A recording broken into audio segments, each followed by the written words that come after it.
All right, we're gonna start phase 2 of getting this Impala back running again. Now, the primary problem it came was for the stalling condition. That's 100% fixed. Okay, I just need this thing to run better, and there was a lot of honorable mentions on top of the original problem. Because technically, if I just send this car out as it is, she's gonna be mad. Okay, because this head gas is gonna blow because it's got coolant leaks. Not only does it have coolant leaks, it has a defective map sensor, and it's got compromised wires. See the wiring here. So we got those. These are it's not broke. That's not a problem. Okay, but I need to do something about that. This section is just going to be about this map. Because when I diagnosed that mass airflow from the original problem, I didn't like the way that was not going to vacuum. It was stuck at atmospheric pressure, which is 14 psi. That's what the map sensors are going to read at a static state. More in a dynamic state, it should drop into vacuum. So it should range from its lower value, like 1 volt or whatever, up into whatever volt it's going to make in that range. But it should change in respect to that with the translation of that voltage to PSI value. Hopefully that makes sense. So basically, from 1 volt to 12 volts, it needs to move. How it's going to translate into PID information, it needs to go from 14 PSI and drop down in the vacuum. Because we're not making boost, it goes in the vacuum. So you can probably use a map, like a vacuum gauge, to kind of gauge that. So about this car should be around 7 bar, because normal vacuum is 15 inches of mercury, so it should be around 7 psi, around that at idle, I'd imagine. Whatever the conversion factors are, but it need to drop. That's what it needs to do. So one thing, after I got this stalling issue fixed, this starts pending P0108. Let me show you what it looks like. This runs now. Let's start it up.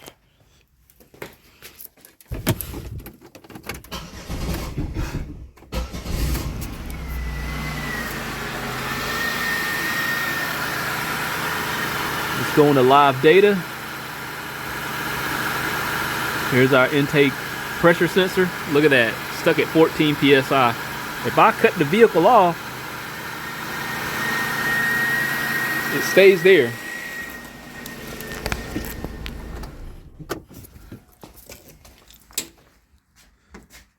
Still at 14 psi. This should be a real easy video. This is like, so we already know how a 3-wire circuit works: power, ground, and sensing. Oh wow. Damn. I think we found the problem. That was fast.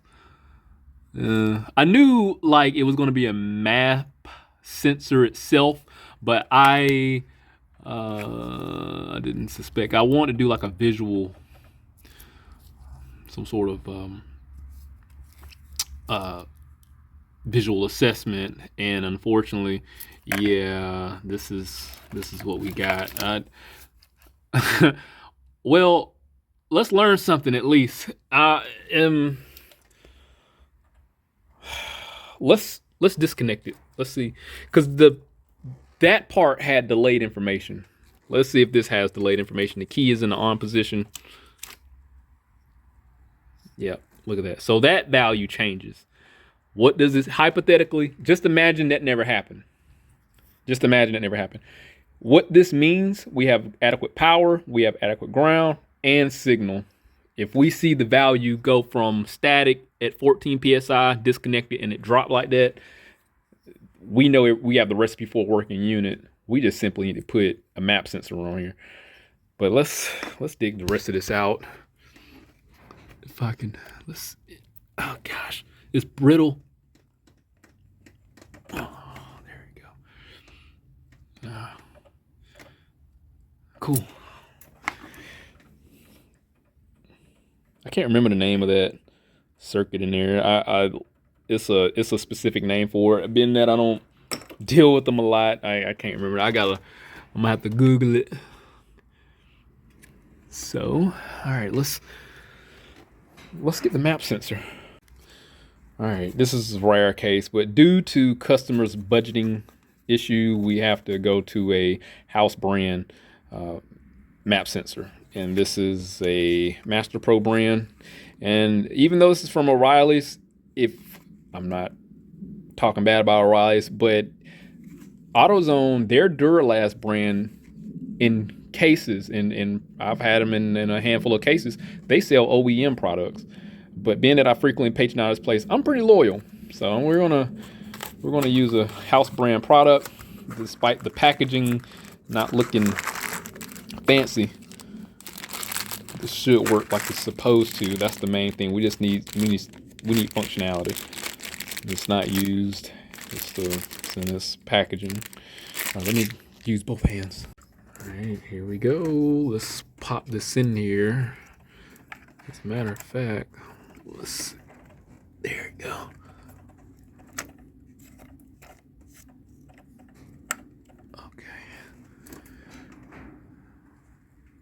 They're just dancing. Yeah, look at it. The voltage ain't even stable.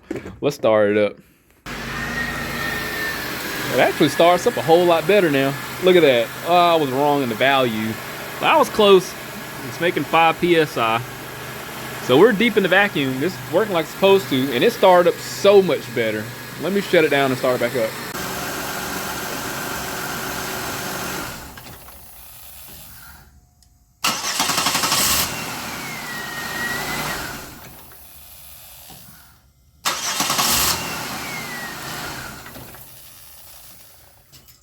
Man, that's 100% better. Golly, it's gonna run like a sewing machine from the consignment shop when I get done with this. Let's move on to the next thing, I guess. But I guess I'm gonna have to do this off camera because I need to repair that wiring over in the corner. I mean, I hate that this video just seemed to be how many 5-10 minutes. I probably could have tagged it along with the other video, but then again, I didn't want to make it long and drawn out because I was oh gosh. I was pushing like 20 minutes, and some people, man, started to lose patience with me and talk junk. So pretty much, I want to take the insulation. Oh gosh, I want to take the insulation, cut down the line here, expose more of the wire, and I'm just going to take. I got some heat shrink here from Dorman, and I'm gonna slide it on there. I like the twist tie method. I'm just oh gosh, what was that? I thought something sparked. Did something spark? Oh, tripping. I'm gonna use a twist tie method and knot them together. Use the heat shrink. It'll sleeve it, and that's the method I'm going to use. If I got enough wire, it's not going anywhere. It'll be able to flex, move, do what it want to do, and it's going to be locked together.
Yeah, I know what I said about the soldering thing, but I ran out of wire and I didn't do it right. So at least I had some wiggle room.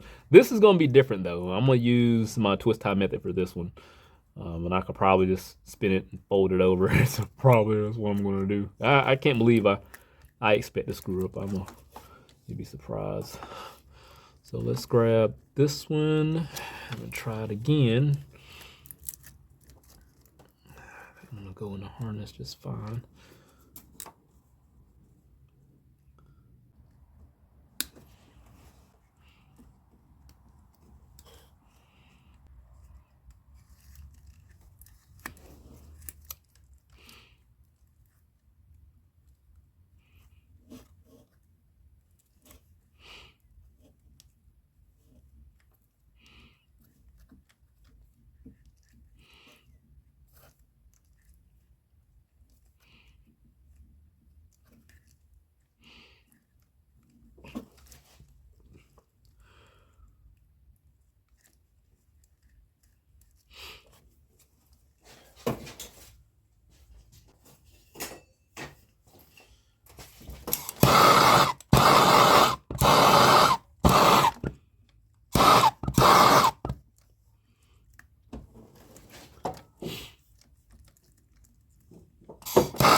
I know I use like 3 different heating methods, but I thought I had a small lighter I could get my hands on pretty fast, and I guess I didn't. I like to have a grill lighter for this, but this is perfectly fine here, personally. So whatever happened, it seemed like they just replaced the pins, which is no big deal. I just wasn't satisfied with the wiring the way it looked. So what I'm gonna do, I'm gonna use some wire tape, but I'm gonna sleeve these all together, and that way it'll be a support system.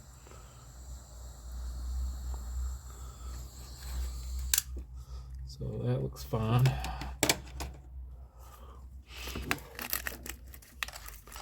So it's getting wire tape. It's just not gonna be as tacky as it was. So we're gonna use some Dorman wire tape.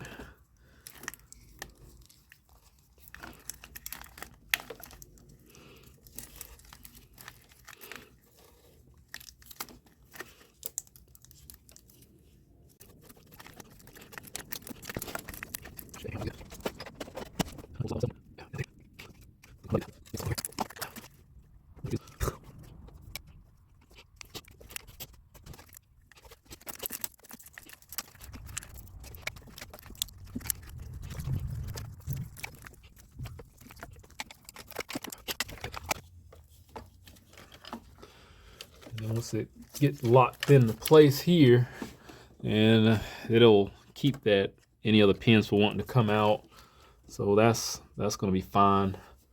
I'm gonna have to zip tie that there. And what I'll do, I'm gonna do my thing here with these lower wires.